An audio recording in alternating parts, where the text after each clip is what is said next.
you're there creating a presence that is an institution.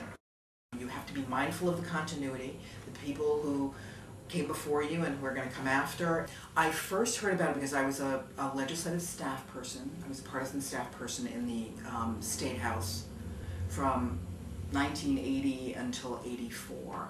And so obviously the Women's Lobby was a big presence there in those early days. In the battle for the state and federal ERA, certainly choice legislation, and Betsy and Mary Herman and Vendine Vafiatis were, you know, these incredibly kinetic, exciting, bold advocates out there in the hallway. So it was sort of impossible not to hear about the Women's Lobby. That's what made it sort of most exciting. The greatest gift to me was learning and understanding that there could be a different way of leadership.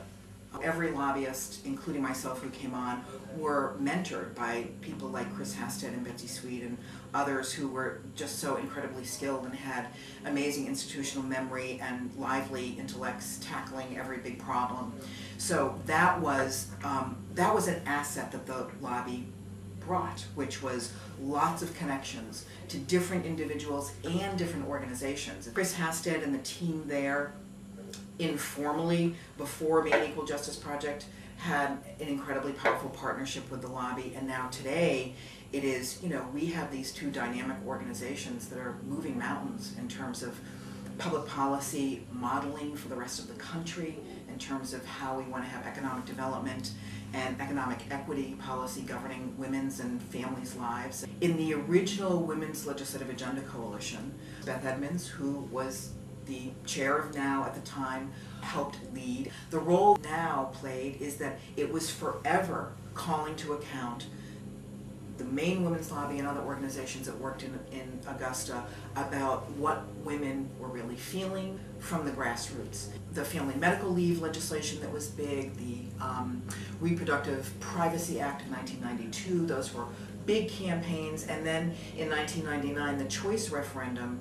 NOW was really the network of the women's community in a way that ensured the Augusta-based work stayed relevant to real women's lives. When we think about the role the Women's Lobby has played as being the centrifugal force of the Women's Legislative Agenda Coalition, the importance is that that is also the different paradigm that the Women's Lobby has emulated about how to lead. It recognizes that it's not the only advocate for the women's community, that the business and professional women, AAUW, the League of Women Voters, Maine Now, and many others are part of that constellation of organizations that make it happen, that make the change happen.